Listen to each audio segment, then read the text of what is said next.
Hello friends, welcome to engineering junction. तो friends, कल हमने आइडियल ट्रांसफार्मर के बारे में कुछ पॉइंट्स डिस्कस किए थे। आइए आज हम अपने डिस्कशन को वहाँ से आगे बढ़ाएंगे। आज हम स्टार्ट करेंगे आइडियल ट्रांसफार्मर के फेजर डायग्राम से। तो आइए फ्रेंड्स स्टार्ट करते हैं। सबसे पहले तो हम यहाँ पे एक ट्रांसफार्मर ड्रॉ कर लेते हैं। ये हमारा कोर हो गया। अब इसके ऊपर हम वाइंडिंग्स ड्रॉ करेंगे। ये हमारी हो जाएगी एलवी वाइंडिंग।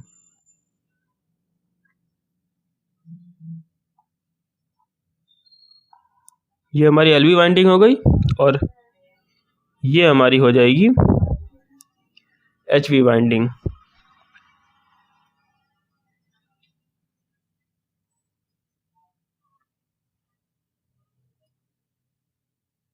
ये हमारी एचवी वाइंडिंग। तो हम सपोज करते हैं हमारी जो एलवी वाइंडिंग है, यहाँ पे हमारा ईएमएफ इंड्यूस हुआ E1 और हमारी सेकेंडरी साइड पे जो हमारा ईएमएफ इंड्यूस हुआ वो हमारा हुआ E2। यहाँ पे हम सपोज करते हैं हमारा जो N2 है, जो हमारा सेकेंडरी वाइंडिंग के टर्न्स है, वो हमारे प्राइमरी वाइंडिंग के टर्न से ज़्यादा हैं, मतलब N2 is greater than N1। अब फ्रेंड्स, हमारा जो E1 है ये हमारा ईएमएफ इंड्यूस हुआ है। तो एक्चुअली में हमने ईएमएफ, हम सपोज करते हैं हमने ईएमएफ दिया था V1। यहाँ पे हमारे पास वाइंडिंग की कुछ रेजिस्टेंस होगी, जिसके वजह से यहाँ जो हमारा ईएमएफ इंड्यूस हुआ वो हमारा E1 हुआ। ठीक है फ्रेंड्स, तो आइए अब हम,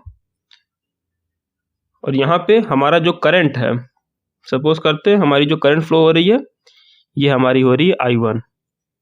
तो फ्रेंड्स, हमारी I1 करंट क्या हो जाएगी, अगर हम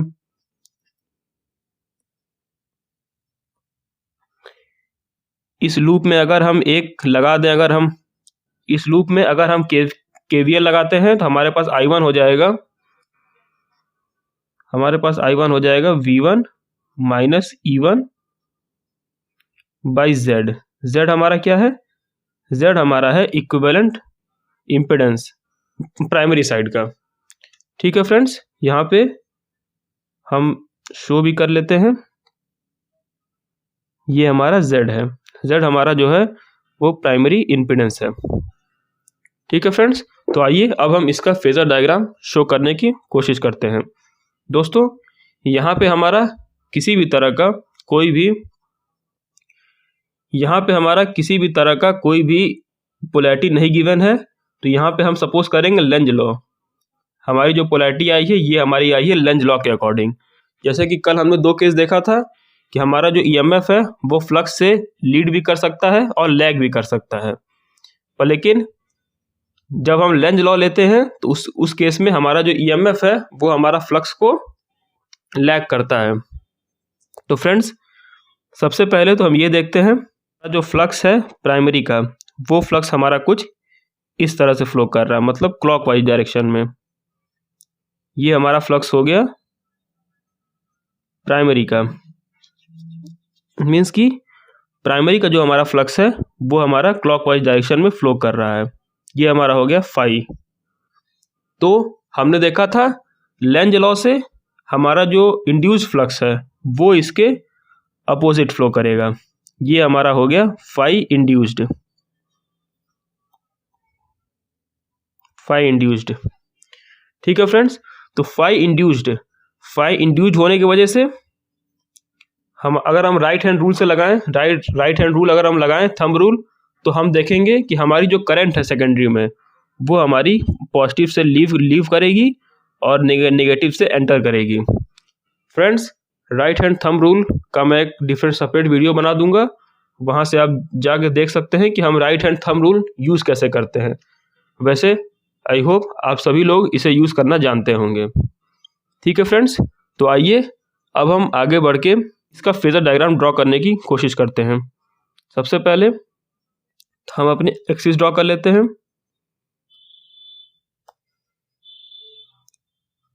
सबसे पहले हम एक एक्सिस ड्रॉ कर लेते हैं अपनी। ये हो गई और ये हो जाएगा हमारा।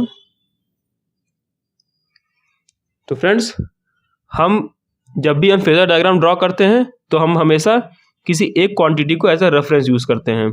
तो जैसे आज हम इस डायग्राम में हमने फाई को एज अ रेफरेंस ड्रॉ किया है। फाई हमारा क्या है? फाई हमारा है रेफरेंस, और जो हमारी रेफरेंस क्वांटिटी होती है उसे हम हमेशा हॉरिजॉन्टल एक्सिस पे रिप्रेजेंट कर देते हैं, फाई। ठीक है फ्रेंड्स, अब देखिए यहाँ पे जो हमारा ईएमएफ है इसे हमने सपोज किया है लेंज लॉ के अकॉर्डिंग। तो लेंज लॉ में हमने क्या देखा था? हमारा जो इंड्यूस्ड ईएमएफ है वो हमारा फ्लक्स को 90 डिग्री लैग करता है। तो ये हमारा फाई है, फाई से 90 डिग्री लैग करता हुआ हमारा ये एक्सिस है। तो ये हमारा रिप्रेजेंट करेगा फ्लक्स ईएमएफ, इंड्यूस्ड ईएमएफ। और फ्रेंड्स, E2 और E1 जो दोनों हैं ये हमारे सेम फेजेस में होते हैं। E1 E2 हमारे होते हैं सेम फेज में। ठीक है फ्रेंड्स।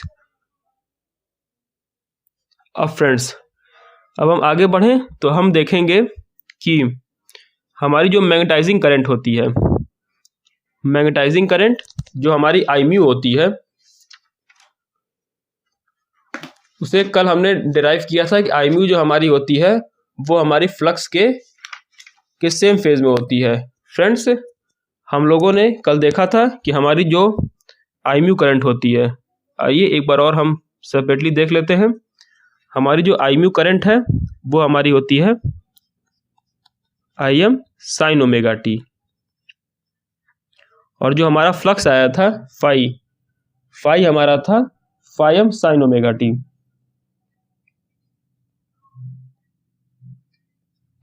मतलब कि जो हमारा Imu है और जो हमारा फाई है ये हमारे सेम फेजेस में होते हैं। तो फ्लक्स के ही फेज में क्या हो जाएगा? हमारा Imu। ठीक है फ्रेंड्स, Imu वो करंट है जो कि हमारा फ्लक्स जनरेट करने के लिए करंट नेसेसरी होती है। जैसा कि कल हमने देखा था कि ट्रांसफार्मर कभी भी उसका रिलक्टेंस जीरो नहीं हो सकता। रिलक्टेंस जीरो जो है वो हमारा आइडियल कंडीशन है, पर आइडियल कंडीशन कभी होती नहीं है। तो इसलिए फ्लक्स प्रोड्यूस करने के लिए हमें कुछ करंट की रिक्वायरमेंट होती है।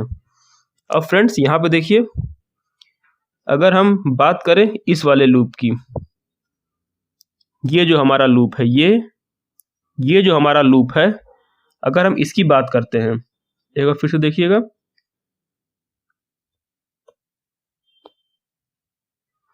अगर हम इस लूप की बात करें,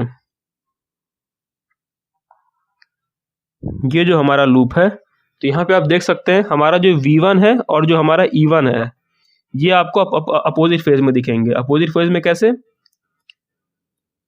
एक बार फिर से देखिए, अपोजिट फेज में इसलिए क्योंकि यहाँ से करंट जो हमारी यहाँ से आएगी, यहाँ से हमारी करंट जो है पॉजिटिव से लीव करती है, तो करंट हमारी कुछ इस तरफ फ्लो कर रही है, और E1 से जो करंट है वो हमारी कुछ इस तरफ फ्लो कर रही है। तो देख रहे हैं ये आपकी अपोजिट डायरेक्शंस में है, जिसके वजह से हम ये कह सकते हैं कि हमारा जो E1 और जो V1 है ये हमारा अपोजिट फेज में है। तो E1 हमारा इस साइड है, तो V1 जो होगा हमारा वो हमारा हो जाएगा ये phasor.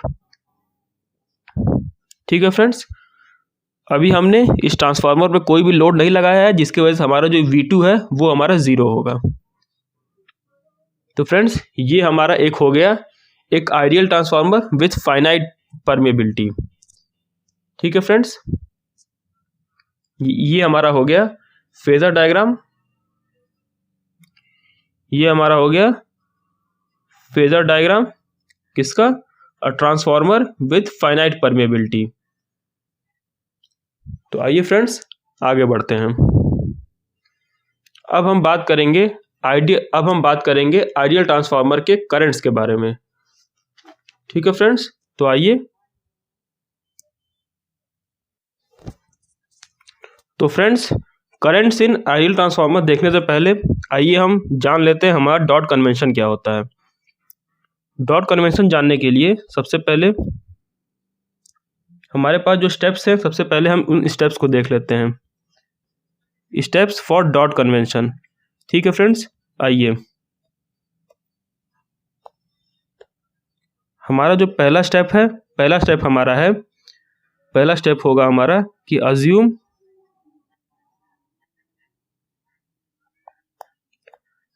Assume dot at one terminal. सबसे पहले हम एक टर्मिनल पे डॉट को अज्यूम कर लेंगे, तो हमारा क्या हो जाएगा, assume dot at one terminal.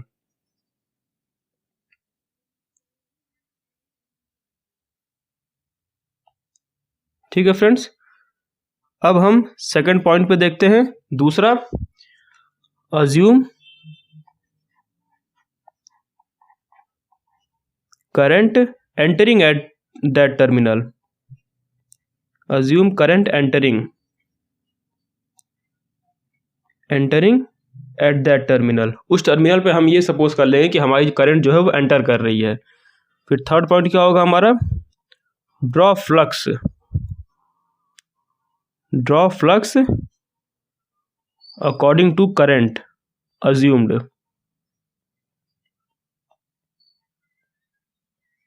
According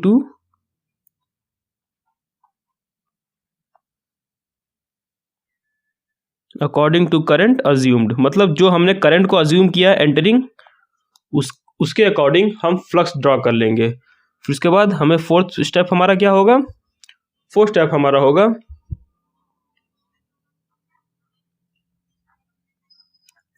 draw current in second winding. मतलब कि जो ट्रांसफार्मर है उसमें हमारी दो वाइंडिंग्स होंगी। पहले तीन स्टेप हमारे पहले वाइंडिंग के लिए थी, अब फोर्थ स्टेप हमारा सेकंड वाइंडिंग के लिए है। Draw current in second winding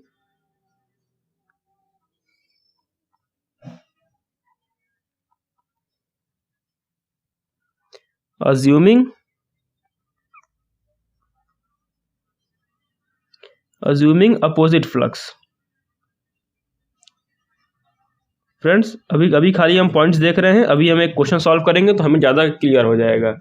उससे पहले हम जो हमारे स्टेप्स हैं हम उन्हें देख लेते हैं। ये हमारा हो गया फोर्थ स्टेप। अब हमारा जो लास्ट स्टेप हमारा हो जाएगा place dot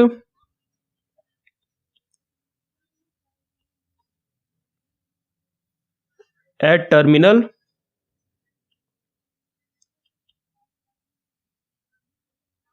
where the current leaves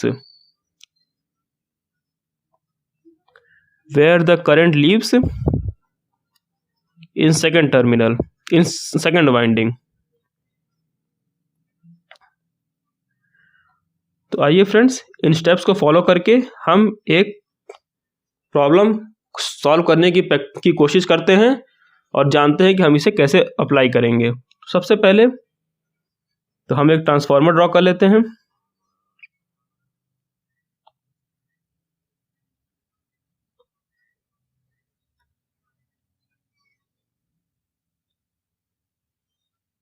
ये हमारा कोर हो गया। इसके ऊपर हम अपनी ये वाइंडिंग्स प्लेस कर लेते हैं।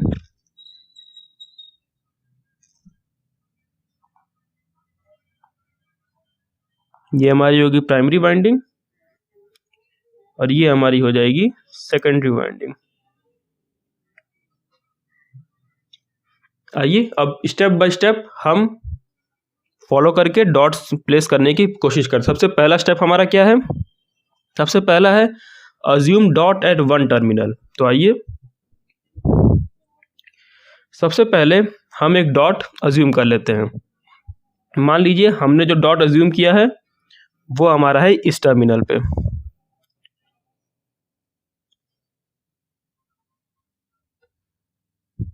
हमारा जो डॉट है वो हमारा है इस टर्मिनल पे। ठीक है फ्रेंड्स,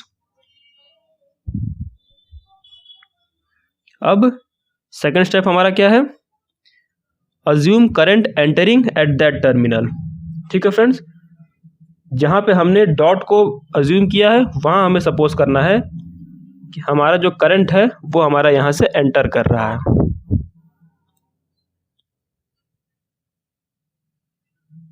करंट एंटर हमारा ऐसे कर रहा है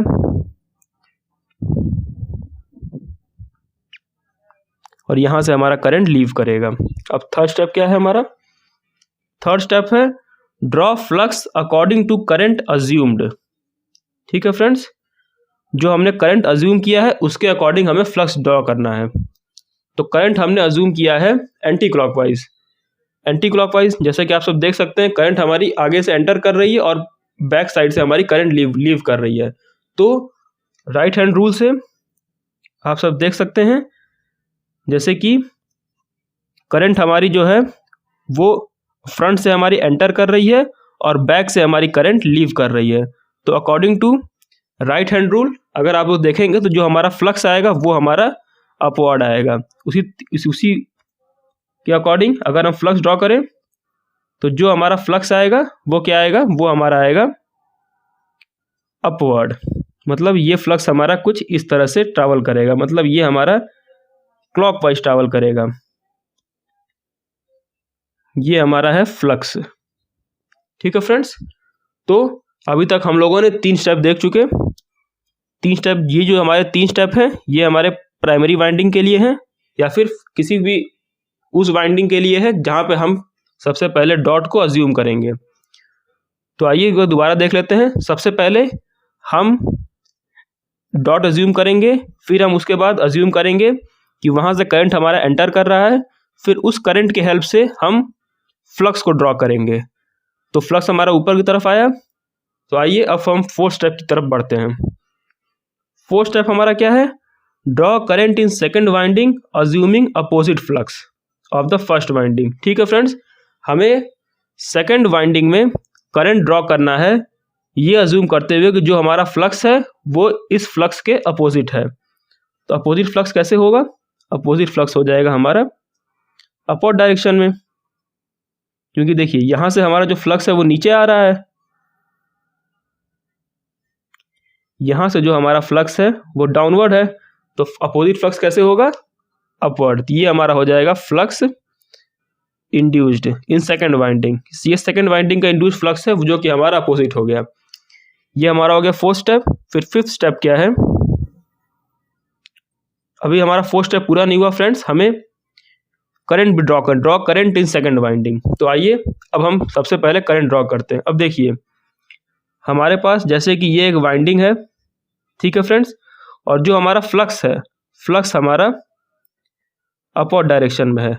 तो अपवर्ड डायरेक्शन में फ्लक्स के लिए हमारा जो फ्लक्स है वो हमारा अपवर्ड डायरेक्शन में है। अपवर्ड डायरेक्शन में फ्लक्स है हमारा, इसका मतलब है कि जो हमारा करंट है वो कुछ इस तरह से फ्लो होना चाहिए। ठीक है फ्रेंड्स, तो करंट जो है वो हमारा कुछ इस तरह से फ्लो करेगा। राइट हैंड रूल अगर आप लगा के देखेंगे तो करंट हमारा कुछ इस तरह से फ्लो करेगा। ठीक है फ्रेंड्स, क्लियर? तो इसका मतलब करंट हमारा यहाँ से लीव कर रहा है और यहाँ से हमारा ये एंटर कर रहा है। तो हमने 4 स्टेप पूरे कर लिए। आइए देखते हैं 5वां स्टेप क्या है। 5वां स्टेप हमारा है place dot at terminal where the current leaves second winding. अब हमें सेकंड डॉट हमें कहाँ पुट करना है? जहाँ से ये करंट जिस टर्मिनल को लीव कर रही है। तो करंट लीव कहाँ से कर रही है हमारी?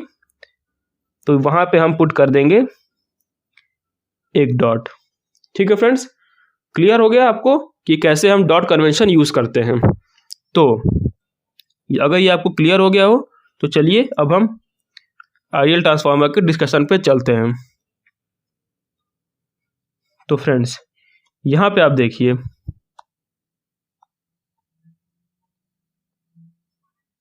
अब यहाँ पे आप देखिए, यहाँ पे आप देख सकते हैं ये जो सबसे पहले अगर हम ये केस देखें तो यहाँ पे देखिए सेम टू सेम हमने जो अभी हमने स्टेप्स देखे उस स्टेप्स को फॉलो करते हुए हमने ये डॉट कन्वेंशन अज्यूम किया है। तो सबसे पहले हमारा जो करंट है वो हमारा यहाँ से यहाँ से एंटर कर रहा है और यहाँ हमारा करंट लीव कर रहा है। एक बार फिर से देखिए ये हमारा ट्रांसफार्मर है, यहाँ से करंट हमारा एंटर कर रहा है और यहाँ से करंट हमारा लीव कर रहा है। तो हम ये देख सकते हैं कि जो हमारा ट्रांसफार्मर है वहाँ पे हमें लेंज लॉ को फॉलो करना है। ठीक है फ्रेंड्स, ये तो मैंडेटरी है। तो लेंज लॉ कब फॉलो होगा? जबकि एक टर्मिनल से करंट एंटर करे और एक टर्मिनल से करंट लीव करे। तो फ्रेंड्स, ट्रांसफार्मर का एक गोल्डन रूल है, इसे आप लोग बिल्कुल से एकदम रट लीजिए कि current enters dotted terminal on one side and leaves dotted terminal on other side. हमें हमेशा करंट की डायरेक्शन को ऐसे ही सपोज करना है कि ट्रांसफार्मर में करंट हमारा एक डायरेक्शन से एंटर करेगा और दूसरे डायरेक्शन से जहाँ से वो लीव करेगा हमारा दूसरा डॉट वहाँ प्लेस होगा। ठीक है फ्रेंड्स, आइए अब आगे बढ़ते हैं। ये देखिए वही चीज़ यहाँ पे पीपीटी फॉर्म में है, इसे चाहे तो आप लोग स्क्रीनशॉट ले सकते हैं। If current enters dot on one side and leaves the dot on other side then fluxes are subtracted and it is called subtractive polarity. ठीक है फ्रेंड्स, अब ये देखिए, according to Lenz law induced flux should always oppose the applied flux and hence current should enter the dot from one side and leave the dot from other side. इसे आप लोग हमेशा से ध्यान में रखिएगा कि ट्रांसफार्मर में करंट हमारा एक साइड से एंटर करेगा और दूसरे साइड से हमारा लीव करेगा। मतलब कि जो हमारा फर्स्ट डॉट है वहाँ से करंट एंटर करेगा और सेकंड डॉट से हमारा करंट लीव करेगा। ठीक है फ्रेंड्स, आइए आगे बढ़ते हैं। अब देखिए दूसरी चीज़, हमारा करंट जो है यहाँ हमारा सोर्स लगा हुआ है, सोर्स से यहाँ हमारा कोई एक सोर्स है जो प्राइमरी साइड को हम सप्लाई देते हैं। यहाँ हम सपोज करते हैं यहाँ हमारा कोई सोर्स V है, तो करंट V से एंटर कर रहा है मतलब हमारा जो ट्रांसफार्मर है वो यहाँ पे करंट को वो यहाँ पावर एब्जॉर्ब कर रहा है। तो जब भी पावर एब्जॉर्ब जब भी होता है तो करंट हमारा पॉजिटिव टर्मिनल से एंटर करता है और यहाँ पे हमारा कोई लोड लगा होगा, तो फ्रेंड्स जहाँ भी ट्रांसफार्मर यहाँ पे हमारा पावर को सप्लाई डिलीवर कर रहा है, तो पावर जब भी डिलीवर होता है तो हमारा पॉजिटिव से जो करंट है वो हमारा लीव करता है। ठीक है फ्रेंड्स, आइए एक बार और इस कॉन्सेप्ट को देख लीजिए। ये कॉन्सेप्ट हर जगह आपको नेटवर्क में भी देखने को मिलेगा कि जब भी कोई सर्किट पावर एब्जॉर्ब करती है, जैसे कि यहाँ पे ये पावर एब्जॉर्ब कर रही है, तो हमेशा करंट जो है वो पॉजिटिव टर्मिनल से एंटर करेगा। और जब भी कोई सर्किट पावर डिलीवर करती है, जैसे कि यहाँ पे कर रही है, वो लोड को पावर डिलीवर कर रही है, तो यहाँ पे जो करंट हमारा है वो पॉजिटिव टर्मिनल से लीव करेगा। ठीक है फ्रेंड्स, आइए अब आगे बढ़ते हैं। हमारा गोल्डन रूल था, आई होप आप सब ने इसे भी अच्छे से अपने दिमाग में बैठा लिया होगा कि हमारा जो करंट होता है, करंट हमारा enters dotted terminal on one side and leave dotted terminal on other side. ठीक है फ्रेंड्स, तो आइए अब आगे बढ़ते हैं। अब फ्रेंड्स हम बात करते हैं आइडियल ट्रांसफार्मर में टर्न रेशियोज की। सबसे पहले तो म्यू हमारा इनफाइनाइट होता है, एस हमारा होता है टेंडिंग टू 0। आइडियल ट्रांसफार्मर में हमने ये देखा था। ठीक है फ्रेंड्स, अब देखिए जो हमारा एमएमएफ है, एमएफ हमारा जो एफ है ये हमारा हो जाएगा 5 इंटू एस। अब हमारा एस जो है वो 0 है और 5 हमारा कोई नॉन ज़ीरो क्वांटिटी है, तो हमारा जो एमएफ है वो हमारा हो जाएगा 10 टू 0। एमएफ हमारा 0 हो गया। अब फ्रेंड्स अब हम ट्रांसफार्मर की जो सर्किट है, जो मैग्नेटिक सर्किट है, अब हम उसे समझने की कोशिश करते हैं। ये बिल्कुल भी जैसे हमारा इलेक्ट्रिकल सर्किट होता है बिल्कुल उसी की इक्विवेलेंट होता है। आइए सबसे पहले समझते हैं। जैसे कि वहाँ पे हमारी एक बैटरी होती है, वैसे ही यहाँ पे हमारा होता है एमएमएफ। प्राइमरी साइड का एमएमएफ हम सपोज करते हैं F1। ठीक है फ्रेंड्स, ये हमारी हो गई प्राइमरी साइड की। ठीक है फ्रेंड्स, अब जैसे वहाँ पे हमारा होता है इम्पीडेंस, जो हमारा रजिस्टेंस, जो हमारा करंट की फ्लो को अपोज करता है, वैसे ही यहाँ फ्लक्स को फ्लो करने के लिए हमारे पास क्या होता है, कल हम देखे थे हमारे पास होता है रिलक्टेंस। ठीक है फ्रेंड्स, और जो कि हमारा यहाँ पे टेंडिंग टू 0 है। अब ये तो हमारा हो गया प्राइमरी साइड। अब सेकेंडरी साइड में भी एक, जैसे वहाँ बैटरी लगी हुई, सेकेंडरी साइड में भी हमारे पास हो जाएगा यहाँ पे एक एमएमएफ, उसे हम कहते हैं F2। और फ्रेंड्स हमने भी देखा लेंज लॉ से हमारे जो दोनों जो हमारे एमएमएफ हैं वो हमारे अपोजिट डायरेक्शन में होते हैं। तो फ्रेंड्स हमारी जो मैग्नेटिक सर्किट होती है ट्रांसफार्मर की वो कुछ इस तरह की होती है। ठीक है फ्रेंड्स, अब देखिए यहाँ से अगर हम देखें तो जो हमारा रेजिस्टेंस के इक्विवेलेंट जो हमारा रिलक्टेंस है ये हमारा 0 है। तो यहाँ से हम क्या कह सकते हैं, जो हमारा F1 है तो ये दोनों हमारा पैरेलल में आ गए। तो यहाँ से हम कह सकते हैं F1 is equal to F2। अगर यहाँ पे अगर हम KVL लगा दें तो करंट तो रेजिस्टेंस हमारी 0 हो जाएगी, जो हमारा ड्रॉप है वो 0 हो जाएगा। तो हमारा आ जाएगा F1 is equal to F2। अब F1 की वैल्यू क्या होती है, हमने कल देखा था F1 होता है N1I1 number of turns into current, ये हमारा हो जाएगा N2I2 के इक्वल। और फ्रेंड्स इसे ही हम कहते हैं एमएमएफ बैलेंसिंग। ठीक है फ्रेंड्स, ये देखिए इसे हम क्या कहते हैं, एमएमएफ बैलेंसिंग। यहाँ पे आई होप आप लोगों को समझ में आ गया होगा कि जो हमारा जैसे ही हमारा जो रिलक्टेंस है ये हमारा 0 होगा तो एक तरह से हमारे पास शॉर्ट सर्किट हो जाएगी। और शॉर्ट सर्किट में जो हमारा वोल्टेज होता है प्राइमरी साइड का या फिर सोर्स साइड का वो हमारा लोड साइड के इक्वल हो जाता है। इसी वजह से N1I1 is equal to N2I2। ठीक है फ्रेंड्स, और दोस्तों ये आपने देख लिया था कि हम कैसे डॉटेड टर्मिनल्स निकालते हैं, ये हमने पीछे भी देख लिया। अब फ्रेंड्स यहाँ पे हमें ध्यान क्या देना है, हमने कल देखा था कि जो हमारा V1/V2 है ये हमारा होता है N1/N2 के इक्वल, ये हमारा है टर्न्स रेशियो। ठीक है फ्रेंड्स, और अभी इस इक्वेशन से N1I1 is equal to N2I2 से हमें क्या मिल जाएगा कि N1/N2 is equal to I2/I1, यानी कि जो हमारे करंट्स हैं उनका जो ऑर्डर है वो हमारा रिवर्स हो जाता है। यहाँ पे N1/N2 is equal to I2/I1। ठीक है फ्रेंड्स, अब देखिए, अब आइए अगले साइड पे चलते हैं। हमारा यहाँ पे है I2/I1 is equal to N1/N2। दोनों साइड अगर हम कॉन्जुगेट ले लें तो N1/N2 तो हमारा रियल नंबर है और रियल नंबर का कॉन्जुगेट जो होता है वो हमारा रियल नंबर के इक्वल होता है। तो यहाँ से हमारा आ जाएगा I2/I1 कॉन्जुगेट, क्योंकि ये तो हमारा एक फेजर क्वांटिटी है, क्योंकि हम बात कर रहे हैं एसी करंट की, और एसी करंट में हमारे पास मैग्नीट्यूड के साथ साथ एक एंगल भी होता है। इक्वल टू हमारे पास हो जाएगा N1/N2। अब N1/N2 को हम क्या लिख सकते हैं, V1/V2। अब इन दोनों को अगर हम क्रॉस मल्टीप्लाई कर दें तो हमारे पास क्या आ जाएगा, V2I2 conjugate is equal to V1I1 conjugate.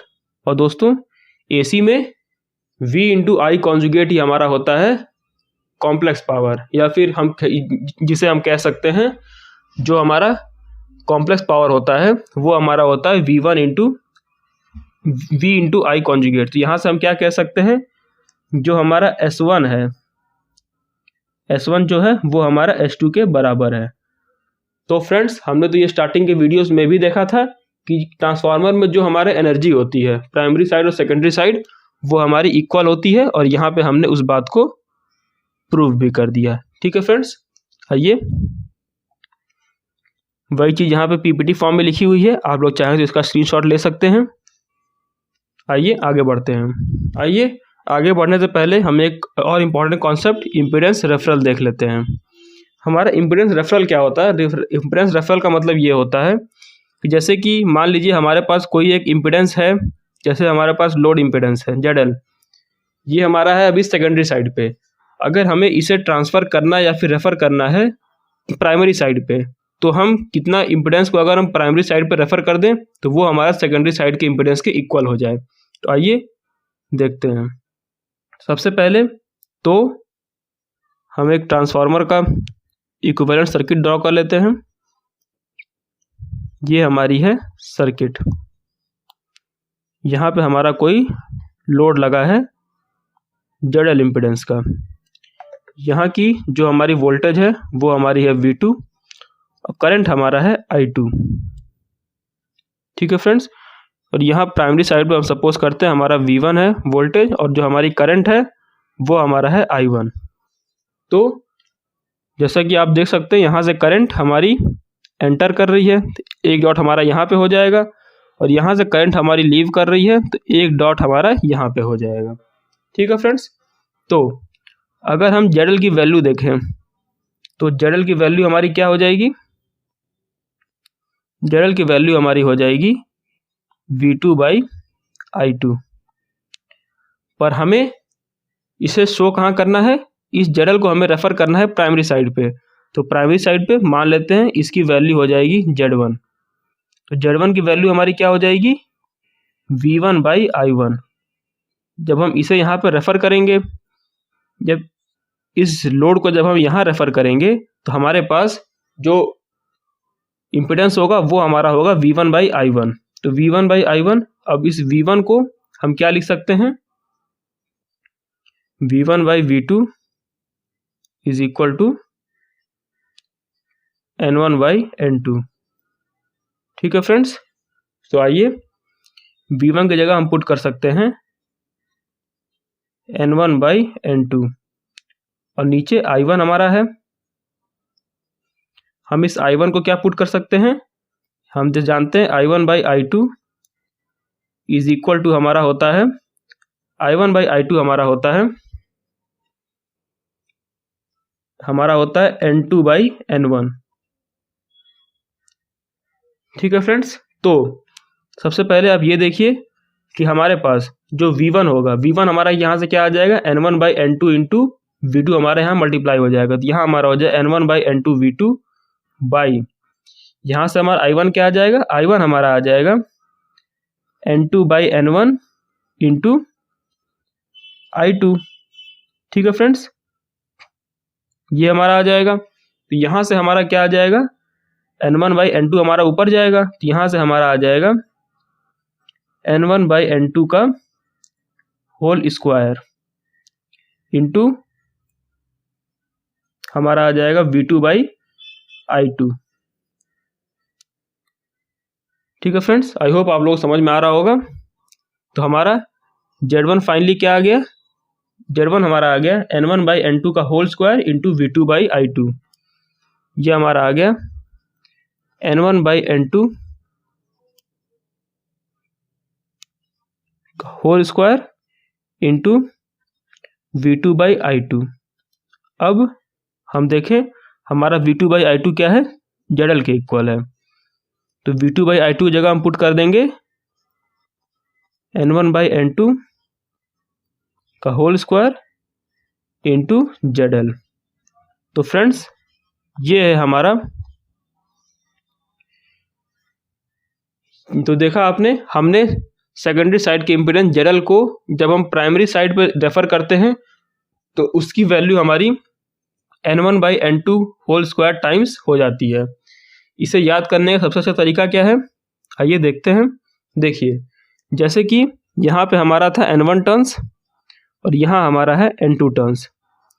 जब हमने ZL को N1 साइड रेफर किया तो जो हमारी फैक्टर, जो हमारा मल्टीप्लिकेशन फैक्टर बनता है वो बनता है N1/N2 का होल स्क्वायर। मतलब कि जिस साइड हम रेफर कर रहे हैं वो उस साइड के नंबर ऑफ टर्न्स हमारे ऊपर होते हैं और जिस साइड से रेफर कर रहे हैं वो हमारे नीचे होते हैं। जैसे कि यहाँ पे देख सकते हैं हम लोग इसे N1 साइड रेफर कर रहे हैं, तो जो हमारा मल्टीप्लिकेशन फैक्टर बना उसमें हमारा जो N1 है ये हमारा ऊपर है, और सबसे पहले ये कहाँ प्रेजेंट था, ये N2 साइड प्रेजेंट था, तो नीचे हमारा आ जाता है N2 का होल स्क्वायर। मान लीजिए अगर हमारे पास कुछ ऐसा होता कि हमारे पास ये एक, अगर हमारे पास कुछ ऐसा केस होता,